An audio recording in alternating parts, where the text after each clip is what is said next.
So here I'm just showing the home page for mysql.com. So here you can actually go ahead and download the MySQL database service and host it on a virtual machine. So here if you go on to the download section, if you scroll down, you will take the MySQL Community Edition, which is free of cost. So if you click on that, here you have the different download options.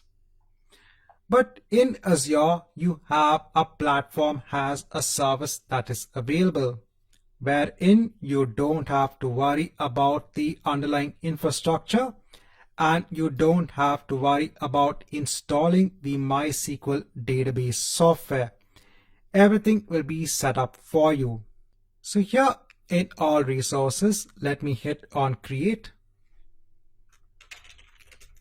Here, let me search for Azure Database for MySQL. I'll choose this. I'll hit on create. Here, I'll choose the single server option. I'll hit on create. Here, I'll choose my resource group, which is demo GRP. I'll scroll down. I'll give a server name. It needs to be unique. Here I can choose my location. So I'm just choosing it as East US. I'm choosing my version number. Here again, we can click on configure server in terms of the number of virtual cores. Here, let me choose just 2 virtual cores. And here we have 100 gigs.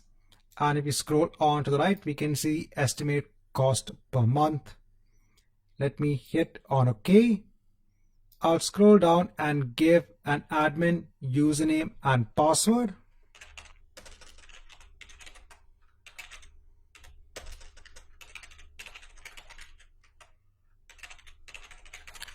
So this will be used to log into the MySQL server. Please ensure that you keep these details with you. I'll go on to next for additional settings. I'll go on tags. I'll go on to review and create. And here, let me hit on create. Now, this might take around 4 to 5 minutes. Now, in the meantime, what you can do is you can go ahead and download the MySQL Workbench. The MySQL Workbench will actually allow you to connect and work with the MySQL database server. So here you have Microsoft Windows. You can scroll down and you can download the MSI installer and you can install it accordingly. It is a very simple installer. Once you actually launch the MySQL Workbench, this is how it looks like. So let's wait for this deployment to complete. Once deployment is complete, I can go ahead on to the resource. Now I want to connect via MySQL Workbench onto this MySQL server. Now the first thing I need to do is to go on to connection security. And here I need to add my client IP address. It will actually add a rule over here.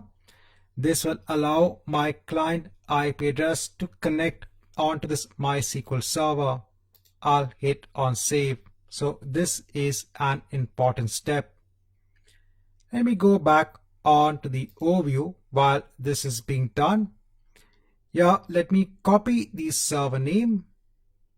And here in the MySQL Workbench, I'll hit this plus button to create a new connection.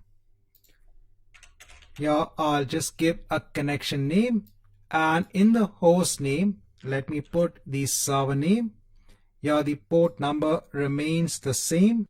I'll go back and here, let me now copy this server admin login name and I'll place it here.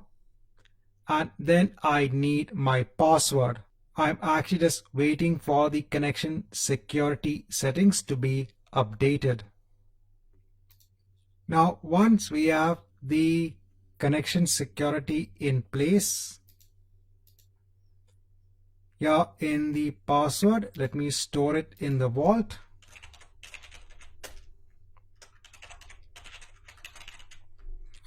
I'll hit on OK. Yeah, let me test the connection. So it's working. I'll hit on OK. Then click on the connection to open a connection onto the MySQL database. And then here in the MySQL workbench, once we are connected, here then I can create a new SQL tab for executing queries. And here I'm going to paste in some code. So the first thing we can do is to create a new database on our MySQL server. So here let me hit on this execute button. So this is done. Next, I can switch the context onto the MySQL database. Then I can create a customer table. Then I can insert rows into the customer table. And then finally, I can do a select star to see all of the data within my customer table.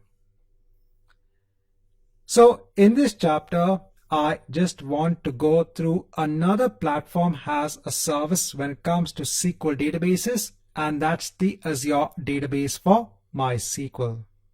Now, once you are done with the Azure Database for MySQL Server, don't forget to go ahead and delete the resource if it is no longer required.